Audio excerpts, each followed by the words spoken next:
Hello dear learner, Vikram excellence academy पे आप सभी का भरपूर स्वागत है।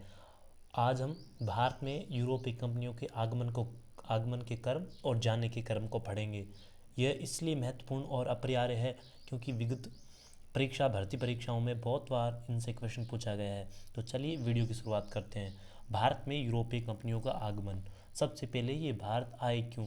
भारत में यूरोपीय कंपनियों का आगमन व्यापारिक लाभ और विशेष रूप से मसालों की मांग और नए समुद्री मार्ग की खोज के कारण हुआ। इसी क्रम में सबसे पहले जो भारत आए वे थे पुर्तगाल से भारत आए थे और 17 मई 1498 को वास्को दी गामा कालीकट बंदरगाह पे केरल पहुंचा। इनका उद्देश्य था व्यापार और मसालों पर नियंत्रण।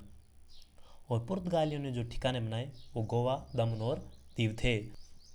इसी क्रम में हम आगे बढ़े तो दूसरे नंबर पे आते हैं अंग्रेजों ने 31 दिसंबर 1600 को ईस्ट इंडिया कंपनी की शुरुआत की थी। इनका उद्देश्य था भारत में व्यापार करना और धीरे धीरे राजनीतिक प्रभाव बढ़ाना। और अंग्रेजों ने मुख्य ठिकाने थे सूरत, मद्रास, बम्बई और कलकत्ता। यहाँ ध्यान रखने की आवश्यकता है कि आने के क्रम में डच अंग्रेजों से पहले आए थे। 1595-96 के बीच उन्होंने वहाँ से यात्रा शुरू की थी।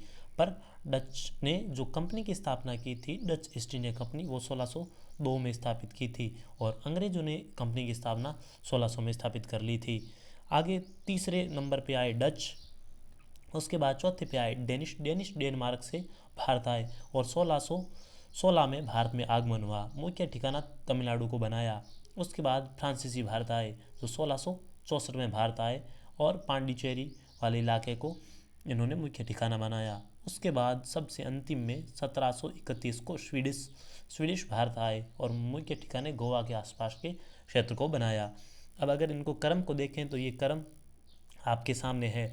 सबसे पहले पुर्तगाली 1498 को भारत आए। उसके बाद आपको ध्यान रखना है आए डच थे, 2 नंबर पे आए डच थे, पर कंपनी की स्थापना इन्होंने 1602 में की थी। अंग्रेज आए इनसे बाद में थे, पर 1600 में इन लोगों ने कंपनी की स्थापना कर ली थी, इसलिए डच को 3 नंबर पे लिखा गया है। उसके बाद आए डेनिश 1616, फ्रांसिस 1664 और उसके बाद अंतिम में आए स्वीडिश जो 1731 में भारत आए। इसके बाद इनके आने के कालक्रम को पढ़ लिया। बहुत सारी परीक्षाओं में इनके जाने के कालक्रम को पूछा जाता है कि सबसे पहले कौन सी कंपनी भारत को छोड़ के गई। तो चलिए इसी वीडियो में हम जाने वाली कंपनियों के क्रम को विस्तार से देखते हैं। तो सबसे पहले जो कंपनी गई वो थी डच और डच 1825 में वापस गए। डच के बाद गए डेनिश और डेनिश 1845 में वापस भारत छोड़ के गए। और डेनिश के बाद जो गए वो ब्रिटिश गए 1947 में भारत छोड़ के गए। और ब्रिटिशों के बाद जो भारत को छोड़ के गए थे वो थे फ्रांसीसी, 1954 में वो भारत को छोड़ के गए। और ब्रिटिशों के बाद सबसे अंतिम रूप में जो भारत छोड़ के गए थे वो थे पुर्तगाली, 1961 में वो भारत छोड़ के गए। उन्हें सैन्य कार्रवाई के दौरान भारत सरकार ने ऑपरेशन विजय चला के भारत से खदेड़ा। इसके बाद गोवा को छोड़ के वो भारत से गए थे।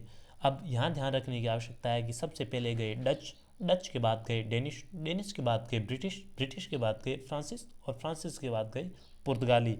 ये क्रम आप बहुत सारी एग्जामों में परीक्षाओं में पूछा जाता है, तो ध्यान रखने की आवश्यकता है। यहाँ सबसे एक अच्छी बात ध्यान रखने की आवश्यकता है कि यूरोपीय सबसे पहले आए और सबसे बाद में गए। 1498 में वास्को डी गामा ने समुद्री मार्ग की खोज की और गए कब? 1961 में गए। इसी तरह के वीडियो को देखने के लिए चैनल को सब्सक्राइब करें और लाइक करें। धन्यवाद।